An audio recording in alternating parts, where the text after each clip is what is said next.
My husband walked out on our family without a word, and I didn't hear from him again until he got himself arrested. After receiving dozens of threats, I bailed him out, thinking I was doing the right thing. But instead of showing gratitude, he came back into my life just to destroy everything I had left. I never imagined single motherhood would be anything but dreadful until I discovered a profound love for my son. When my son was merely 5 years old, his father deserted us. I awoke one morning to find him simply gone.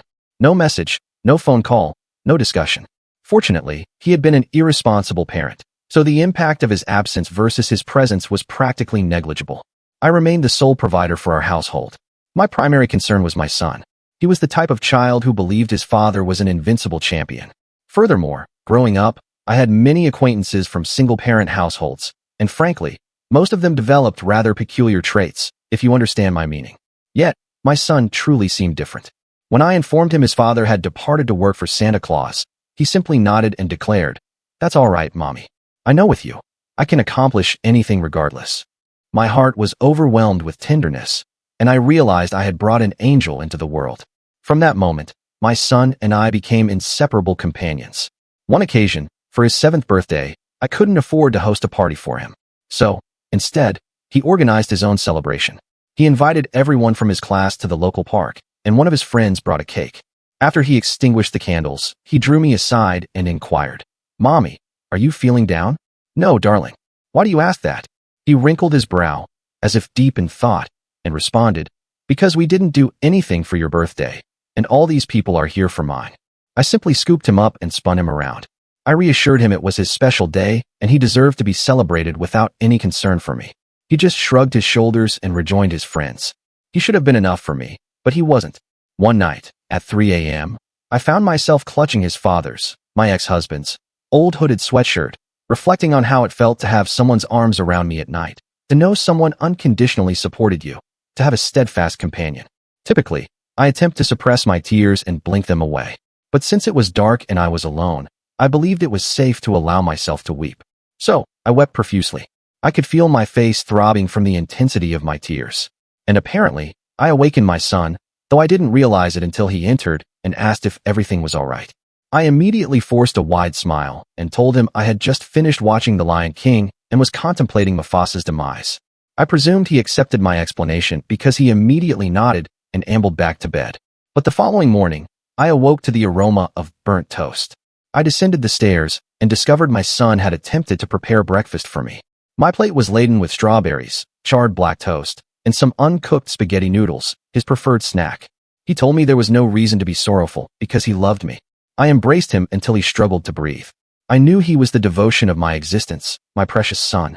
And as I sat down, consuming the burnt toast with a smile, I received the message. It was a photograph from an unrecognized number. The message contained a link to the county sheriff's website. His father had been apprehended. I wasn't even surprised. I assumed it was likely for substance-related offenses. But when I read the charge, my eyes literally bulged. Authorities had discovered illicit content on his computer, and whoever was messaging me desired me to post bail. I gazed at my phone for what seemed like an eternity, but was probably only a few moments. Jamie was prattling on about his daily plans, utterly unaware of the bombshell that had just detonated in my reality. The message originated from an unknown number, but it had to be someone familiar with Mark and me. I couldn't comprehend what I was reading. My stomach churned, and I nearly vomited right there at the kitchen table. My initial impulse was to block the number and pretend I had never seen it. Mark was no longer a part of our lives, and he deserved to languish in confinement for his actions.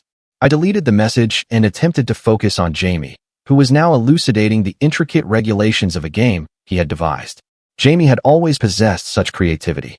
He could literally transform a mound of stones and a few twigs into an entire fantastical realm with complex social structures and everything. His teacher even remarked on it during our last parent-teacher conference, stating he had an extraordinary imagination. An hour later, another message arrived. "This is Richard, Mark's friend. He requires $15,000 for bail. He said you'd assist." I nearly guffawed. $15,000? I could barely afford our monthly rent. The sheer impudence of these individuals. Seriously, I was consuming instant noodles 3 evenings a week and purchasing Jamie's apparel from secondhand shops just to make ends meet. There were nights I would forego dinner entirely just so Jamie could have additional servings if he desired them. Not that I ever let him know that. I would simply claim I wasn't hungry or had a substantial lunch. And even if I possessed the funds, why would I expend them on the man who abandoned his family and had now been arrested for such a heinous offense? I blocked that number as well and took Jamie to the park, resolved to expunge the entire matter from my thoughts. The weather was ideal, and observing Jamie dash around with other children almost made me forget the morning's unsettling communications. Almost. He had a way of completely immersing himself in whatever he was doing. Full intensity, no reservations. That day, he spent almost an hour simply gathering different colored leaves, classifying them by shape and size. It was endearing and precisely the diversion I needed. When we arrived home, a note was affixed to our door. My hands trembled as I detached it and read its contents. We need to discuss Mark. Call me Richard. And there was a phone number. I crumpled it and discarded it as soon as we were inside. I didn't know any Richard, and I certainly wasn't going to aid Mark. That night, after Jamie was asleep, I searched online for Mark's charges. The local news contained a brief article about it. It was true. My ex-husband, the father of my child, was incarcerated for possessing images of children on his computer. I felt nauseated and couldn't sleep. I simply kept tossing and turning, contemplating all the indicators I might have overlooked. We had been together for almost 8 years in total, married for 6 of them. How could I not have known? Had there been clues I disregarded? Was Jamie safe during those years? These inquiries circled in my mind like scavengers, causing me physical distress. I must have finally drifted off around 4 a.m., but awoke feeling as if I'd been struck by a vehicle. The next morning, I had 3 missed calls from the same number Richard had left. I was preparing to block it when a message arrived that sent shivers down my spine. I know you're ignoring me. I'm your landlord's nephew. Uncle Greg wants to help Mark too. Don't make this difficult. I dropped my phone. Our landlord was Greg Mercer, a well-connected businessman who owned half the properties in our small town. I'd encountered him exactly twice, when signing the lease and when he came to repair a leaking pipe. He had seemed pleasant enough, but distant. I never knew he had any connection to Mark. I dialed the number with trembling hands. Hello, Melissa. Finally, a smooth voice responded. It was Richard Mercer. He explained that he and Mark had been friends since college, and that Greg had rented to us as a favor to Mark. Richard insisted that there was a misunderstanding regarding Mark's charges, that someone had compromised his computer or framed him. I didn't believe a word of it. When I informed him I couldn't afford bail even if I wished to assist, his voice grew cold. That's disappointing. Uncle Greg was really hoping you'd be more cooperative. He might have to reconsider your living situation. The menace was unmistakable. I ended the call and immediately began to panic. We couldn't afford to relocate, and finding another affordable residence in town would be nearly impossible with Greg Mercer controlling such a significant portion of the rental market. Our apartment was by no means luxurious.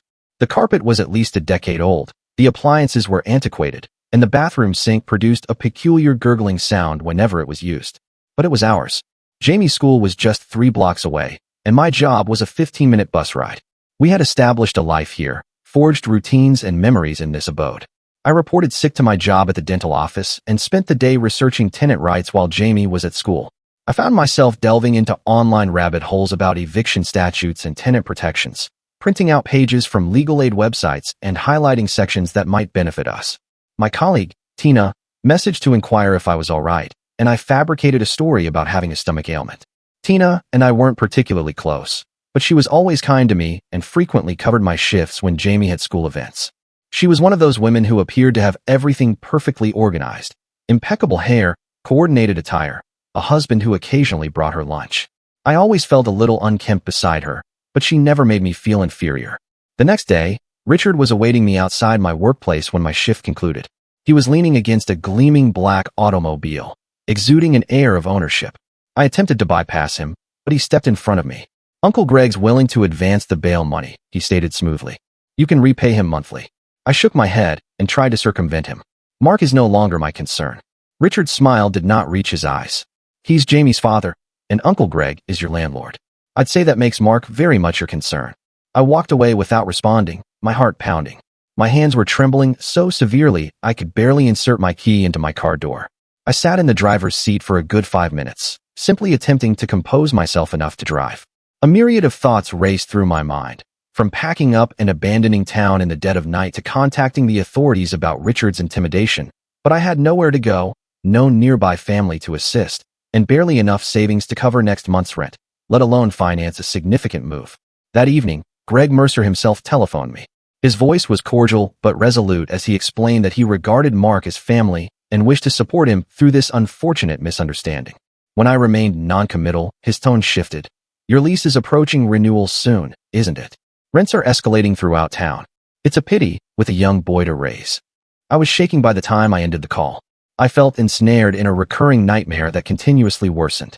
That night, I sat at our minuscule kitchen table after Jamie was asleep, attempting to discern our alternatives. I even investigated homeless shelters in adjacent counties, just in case. The thought of Jamie having to reside in a shelter devastated me, and I ended up silently weeping into a dish towel so he wouldn't hear me. A week elapsed with daily messages from Richard and occasional cordial check-ins from Greg. I was a nervous wreck. I began losing weight because I could barely eat, and dark circles formed beneath my eyes from insufficient sleep. I was constantly startled by minor sounds and glancing over my shoulder. I started taking different routes home from work, paranoid that Richard might be following me. Jamie noticed something was amiss. He's always been perceptive and kept asking if I was unwell. I told him I was merely fatigued from work, but I could tell he didn't entirely believe me. Then Jamie returned home from school one day and inquired when his daddy was coming back from working for Santa. My heart fractured once more. Why are you asking about daddy, sweetie? Jamie shrugged. Tyler at school said his mom saw daddy's picture in the newspaper, so he can't be at the North Pole. I had no idea how to respond. I mumbled something about Tyler being mistaken and swiftly changed the topic, but Jamie continued to bring up Mark over the next few days. It was as if suddenly, after 2 years, he genuinely missed his father. Children at school can be so unintentionally cruel. I wondered precisely what Tyler had said and if the other children were taunting Jamie about it. It would be just like Jamie to internalize that and not inform me because he wouldn't want me to worry.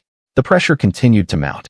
Richard appeared at our apartment unannounced one evening, behaving overly friendly with Jamie, bringing him a toy car that captivated his attention. It was a meticulously detailed model of a vintage Mustang, the kind of vehicle Mark used to discuss purchasing someday. Jamie was instantly engrossed, making engine noises and racing it across the coffee table. While Jamie played, Richard informed me in hushed tones that Mark's trial date was approaching, and without bail, he would remain incarcerated until then. What kind of mother prevents a child from seeing his father? He asked with feigned concern. I longed to scream that a father who views images of children does not deserve to see his son, but Jamie was right there, gleefully zooming his new car around the living room. After Richard departed, I observed Jamie playing with the car for hours, even taking it to bed with him. It pained me that such a simple toy could mean so much to him. It was a stark reminder of how much he longed for a paternal figure in his life. The next setback occurred when Tina drew me aside at work. The office manager received a strange call yesterday, she whispered. Someone claiming you have an unstable home situation and shouldn't be working with patients. What's happening? I felt like I couldn't breathe. They were attempting to get me dismissed now. My employment at the dental office wasn't glamorous.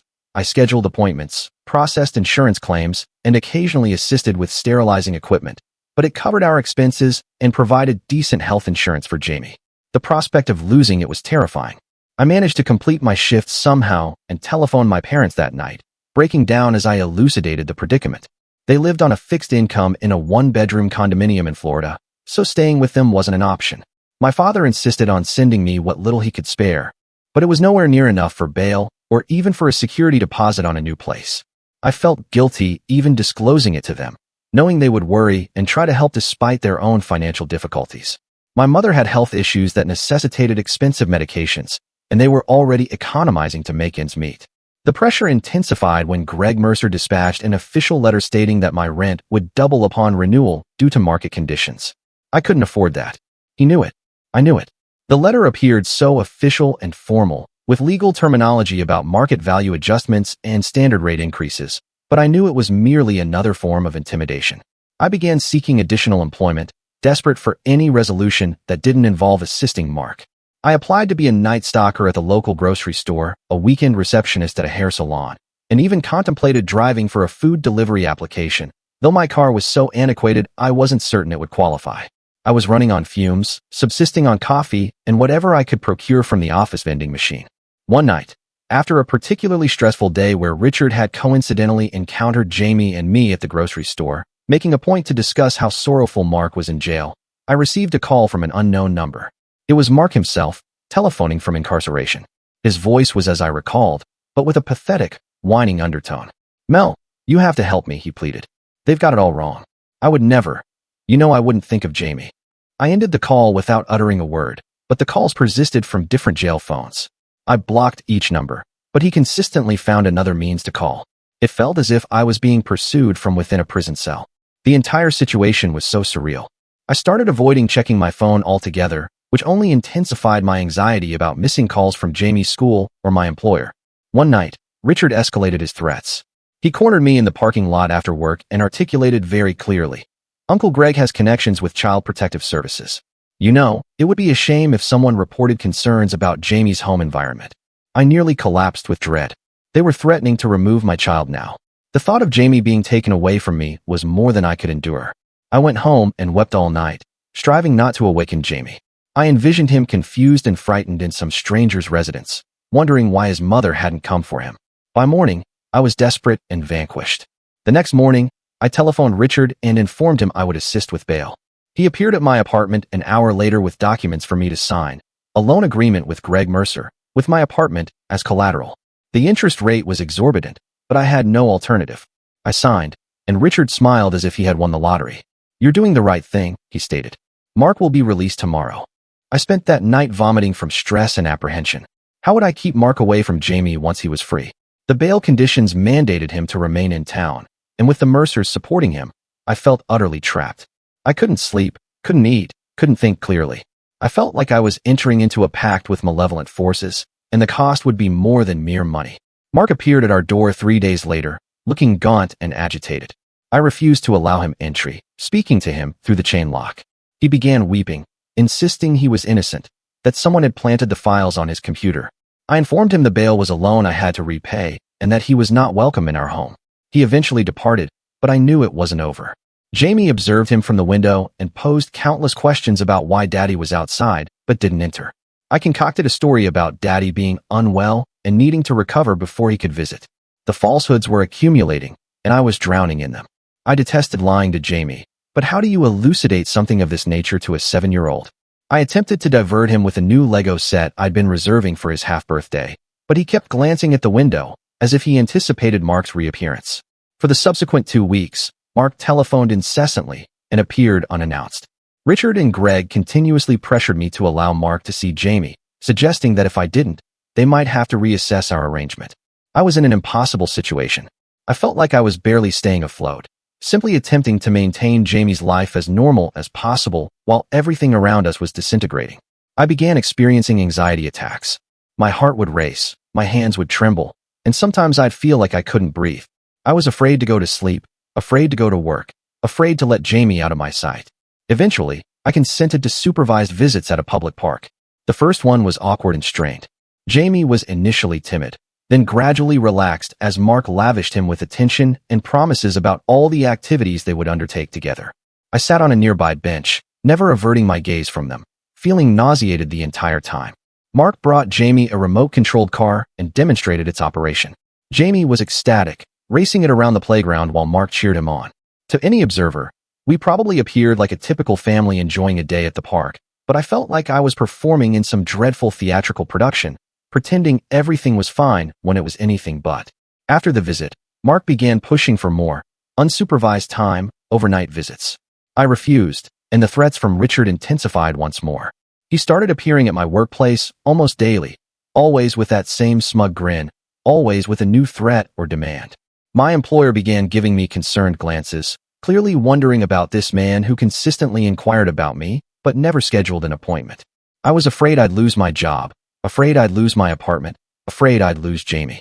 One evening, I returned home from work to find Jamie happily playing with Mark in our living room. My neighbor, Mrs. Chun, who sometimes supervised Jamie after school, explained that Mark had appeared, claiming I had asked him to pick Jamie up. I was enraged and terrified.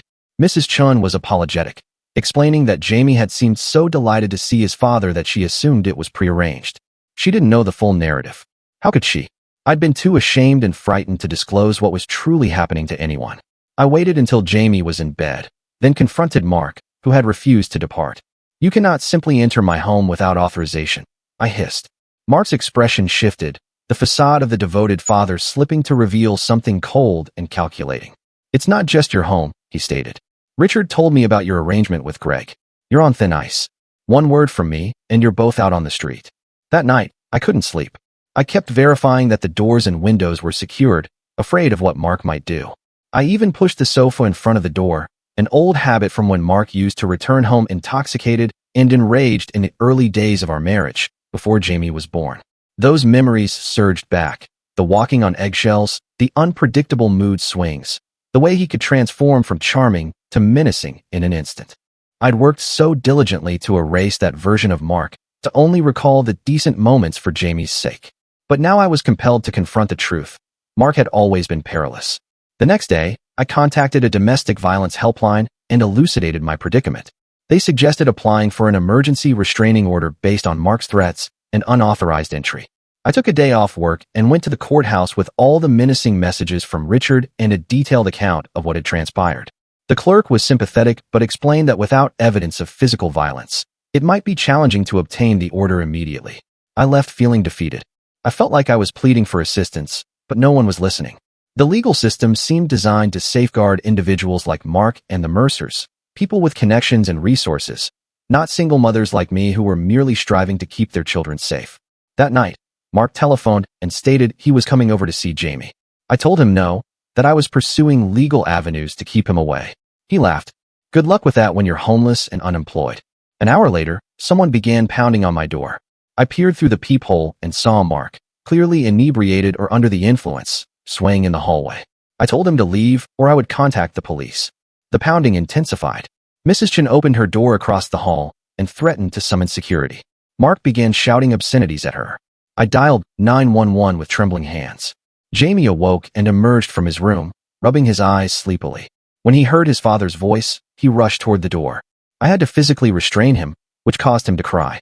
Mark heard Jamie's cries and began yelling that I was preventing his son from seeing him, that I was an unfit mother. The entire scene was like something from a nightmare. The police took an eternity to arrive. By then, Mark had kicked my door so forcefully the frame was splintering. When the officers finally appeared, they arrested Mark for disturbing the peace and property damage. I immediately returned to the courthouse the next day and was granted a temporary restraining order. I presented the judge with photographs of the damaged door and played a recording I'd made on my phone of Mark's threats. The judge appeared solemn as he signed the order, and for the first time in weeks, I felt like someone in authority actually believed me. I thought it would provide us with some respite, but I underestimated Richard's resolve. He appeared at my workplace the next day, cornering me in the break room. You've made a significant error, he stated quietly. Uncle Greg is very displeased. He's speaking to the building manager about violations in your unit. I stood my ground and informed him about the restraining order, warning that if he continued to harass me, I'd report him too. He merely smiled. Restraining orders are just pieces of paper. They don't stop anything. That night, someone slashed my car tires. The next day, my employer summoned me to his office to discuss performance concerns that had never been raised before. Jamie returned home from school distressed because a man had approached him at recess, telling him his mother was keeping his daddy away because she was a wicked person. It was Richard. I contacted the police, but they stated that without evidence, there wasn't much they could do. I was at my breaking point.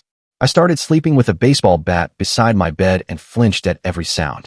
Jamie began experiencing nightmares and wetting the bed, something he hadn't done since he was 4. I felt like I was failing him, like I couldn't shield him from all this ugliness. I began to contemplate if we should simply abandon everything and vanish. My colleague Tina noticed how worn out I appeared and insisted on purchasing me lunch.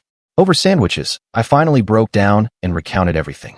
To my astonishment, her eyes hardened with recognition when I mentioned Richard's name. That manipulative individual preyed on every woman at my previous firm, she stated. He was dismissed after a secretary filed a harassment claim. For the first time, I felt a faint glimmer of optimism. Someone else knew Richard was trouble. Tina was indignant on my behalf, her usually perfect composure faltering as she muttered under her breath about arrogant individuals who believe they can act with impunity. She took my hand across the table and pledged her assistance in any way she could. Tina introduced me to her brother, Sam, a paralegal at a local law firm. He listened to my narrative and offered to speak with one of the attorneys about taking my case pro bono. Within days, I had legal representation. My lawyer, Grace Wilson, was a no-nonsense woman who specialized in domestic abuse cases. She immediately dispatched cease and desist letters to both Richard and Greg Mercer. She also helped me meticulously document every interaction, threat, and incident. The temporary restraining order against Mark was extended, and we filed a harassment complaint against Richard. Greg Mercer suddenly became elusive, communicating only through a property management company. I began to believe we might actually overcome this. Then one night, I awoke to the sound of shattering glass. Someone was in our apartment. I seized the baseball bat and Jamie, locking us both in the bathroom while I telephoned 911. I could hear someone ransacking the living room, drawing closer to Jamie's bedroom. The dispatcher repeatedly told me to remain calm, that officers were en route. The bathroom door handle began to turn. I gripped the bat, positioning myself in front of Jamie, who was crying softly. The door burst open, and there was Mark, wild-eyed and reeking of alcohol. "You think you can keep my son from me?" he slurred, lunging forward. I swung the bat as hard as I could, striking him in the shoulder. He stumbled back, cursing. Jamie was screaming now. Mark lunged at me again, and this time I struck him in the knee. He collapsed just as the sound of sirens filled the air. The police arrested Mark, and this time the charges were severe: breaking and entering, violating a restraining order, attempted assault. Jamie and I spent the night at Tina's apartment, both of us too shaken to sleep. Tina settled us in her guest room, bringing us extra blankets and preparing hot chocolate for Jamie. Her husband, Mike, was also kind, offering Jamie his old handheld video game to play to distract him. They had a comfortable home in a pleasant neighborhood, with family photographs on the walls and matching furniture sets, the kind of stable, ordinary life that felt impossibly out of reach for me. In the morning, Grace telephoned with news that Mark was being held without bail due to the violation. It should have been a relief, but I knew we still weren't safe in our apartment. Not with Richard and Greg Mercer still at large. Our apartment no longer felt like home anyway. The broken window was boarded up with plywood, making the living room dark and cheerless. There were still shards of glass we kept discovering in the carpet, no matter how carefully I vacuumed. Jamie refused to sleep in his own bed, insisting on curling up beside me each night. I didn't mind.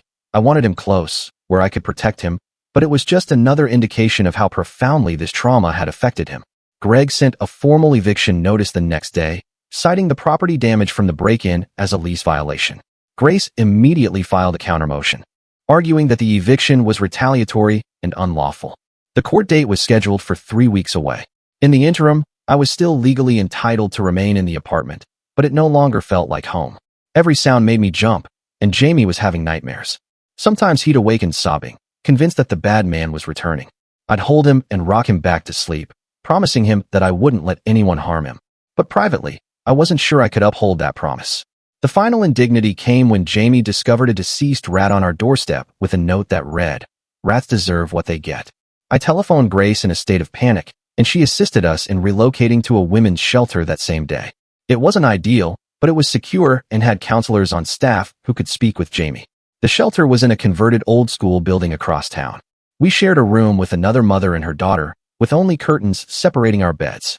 There was a communal kitchen where residents took turns cooking and a small playroom for the children. It was clean but sparse, with strict regulations regarding visitors and curfews. But for the first time in weeks, I slept through the night, knowing there was security at the door and that Richard and Mark couldn't reach us. Mark's case was progressing through the system, with a preliminary hearing set for the following month. Grace kept me informed about the legal proceedings, explaining everything in terms I could comprehend. She was also contesting the eviction and had filed a complaint against Greg Mercer with the housing authority. I was beginning to feel like maybe, just maybe, we might get through this. One evening at the shelter, I received a call from an unfamiliar number. It was a man named Charles, who identified himself as a former cellmate of Mark's. He spoke rapidly, stating he possessed information I needed to hear in person.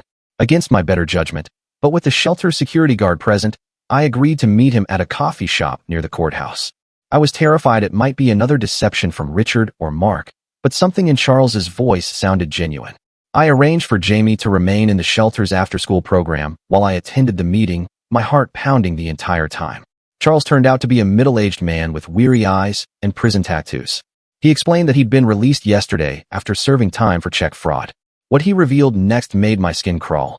Mark had been openly boasting in jail about how he was going to gain custody of Jamie once he was released, and how his affluent acquaintances would ensure it. Even worse, Mark had discussed his collection and how he'd been clever enough to have backups hidden where the police wouldn't find them. Charles stated he had daughters of his own and couldn't tolerate it. He decided to inform me as soon as he was released. I thanked him for the information and immediately telephoned Grace. She arranged for me to speak with a detective handling Mark's case. The detective took Charles's information and promised to follow up, but warned me that secondhand jail conversations might not suffice for additional charges. Still, it was something. I returned to the shelter feeling both sick about what I'd learned and grateful that Charles had come forward. It instilled in me a strange sense of hope that even in the darkest places, there were still decent individuals willing to do what was right. A week later, Richard Mercer was apprehended.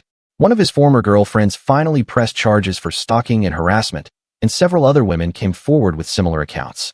The local newspaper published a small article about it, mentioning that police were investigating other potential offenses. Greg Mercer issued a statement disassociating himself from his nephew, claiming he had no knowledge of Richard's personal difficulties. So many women had narratives about Richard, stories of unwanted advances, of persistent harassment, of threats when they rejected him. It was as if a barrier had broken. And suddenly, everyone was willing to discuss the open secret of Richard Mercer's conduct. With Richard facing his own legal troubles, the pressure from the Mercer family diminished. Greg's lawyer contacted Grace, offering to drop the eviction proceedings if I would agree not to sue for harassment. Grace countered by demanding that the bail loan be forgiven and 3 months of rent-free living to compensate for the stress and damage. Surprisingly, Greg consented. I later discovered that with Richard's arrest, the police had obtained a warrant for his electronic devices and found communications about pressuring me that implicated Greg. He was minimizing his losses. The women's shelter connected me with a child psychologist who specialized in trauma. Jamie began weekly sessions to process everything that had transpired. He had so many questions about his father, and I struggled to find age-appropriate ways to explain why Mark couldn't be in our lives. The psychologist was a blessing, assisting both of us in navigating these impossible conversations. She provided me with phrases to use when Jamie asked the difficult questions and worked with him through play therapy to express his fears and confusion. Slowly, matters began to improve. I returned to work full-time, and my employer, now aware of what I'd been enduring, was surprisingly supportive. The restraining order against Mark was made permanent, and his trial date was set. Grace believed the prosecution had a strong case, especially after the police, acting on Charles's information, discovered additional evidence hidden at a storage unit rented under Mark's name. I was still living in fear, but it had receded from a constant state of panic to a dull background anxiety. Jamie was starting to smile more, to play with other children at the shelter, to sleep through the night occasionally. We were surviving, one day at a time. One day, about 2 months after the break-in, I received a letter from jail. It wasn't from Mark, but from a man named Bruno, another inmate. The letter explained that Mark had been boasting about seeking retribution against me once he was released, describing graphic threats that made me physically ill. Bruno wrote that he had a sister who'd been in a similar situation, and he couldn't stand by while Mark planned to harm another woman and child. He concluded the letter by saying I shouldn't worry about Mark anymore. I showed the letter to Grace, who immediately contacted the jail. We learned that Mark had been found unconscious in the shower room the previous day with severe injuries. He survived, but would remain hospitalized under guard for some time. The official investigation ruled it a prisoner dispute, with no clear perpetrator identified. I felt a complex mixture of relief, guilt, and lingering apprehension. I knew violence wasn't the solution, but I couldn't deny the burden that lifted from my shoulders, knowing Mark would be incapacitated for the foreseeable future. It afforded us breathing room, time to strengthen the legal protections around Jamie and me without the immediate threat of Mark's release looming over our heads. Grace assisted me in filing for sole custody of Jamie, using Mark's arrest, the restraining order, and his documented threats as evidence. The judge granted it without hesitation. With Richard facing multiple charges and Mark hospitalized before his own trial, the immediate danger seemed to have passed. I was finally able to sleep through the night again. I started contemplating the future once more, making plans beyond merely surviving the next day or week. I enrolled Jamie in a new school closer to the shelter where no one knew our past. He joined a soccer team and formed new friendships. I sought a better job, one with more hours and improved compensation. I began saving every penny I could, determined to build a new life for us, far from the shadows of Mark and the Mercers. 3 months after the break-in, Jamie and I relocated to a different apartment in a neighboring town. It was a bit further from my job, but worth the commute to have a fresh start. The new place was smaller but brighter, with a small balcony where we established a container garden. Jamie was slowly reverting to his cheerful self, making friends at his new school and discussing his father less frequently. We planted tomatoes and herbs in colorful pots, and Jamie checked on them every day before and after school, delighted when the first tiny green tomatoes appeared. It was therapeutic for both of us, observing something grow and flourish under our care. One Saturday morning, there was a knock at our door. I tensed automatically, then checked the peephole. It was Charles, the former inmate who'd cautioned me about Mark. He looked different in clean attire, with his hair neatly trimmed. He apologized for appearing unannounced, but explained that he'd discovered my address through Grace, who had helped him connect with the reentry program. He wished to ensure Jamie and I were doing well. I invited him in for coffee, and we conversed for hours. He told me about his 3 daughters who resided with their mother in another state and his aspirations to reconstruct his life now that he was released from prison. There was something composed and steadfast about him that put me at ease. Before he departed, he inquired if he could visit the following weekend to assist in repairing a wobbly shelf he'd noticed in the kitchen. I surprised myself by agreeing. Charles became a frequent visitor over the next few months. He secured employment as a mechanic and was attending evening classes to obtain his associate's degree. Jamie adored him, especially when Charles taught him how to change a tire on my car and construct a model rocket for his science project. I found myself anticipating his visits more than I cared to admit. We were cautious, proceeding very gradually. Charles was candid about his past errors and his resolve to remain on the correct path. Grace thoroughly vetted him and found nothing concerning beyond the nonviolent offense he'd already disclosed. 6 months after our initial encounter, Charles inquired if he could take me on a proper date.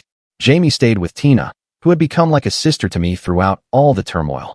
Charles took me to a modest Italian restaurant where we conversed for hours about literature, aspirations, and second chances. It was the first time I'd truly relaxed in years. In court, Mark ultimately accepted a plea bargain to avoid a full trial. He received a substantial sentence that meant Jamie would be an adult before he had any possibility of release. Richard Mercer was convicted on multiple harassment charges and sentenced to probation and community service.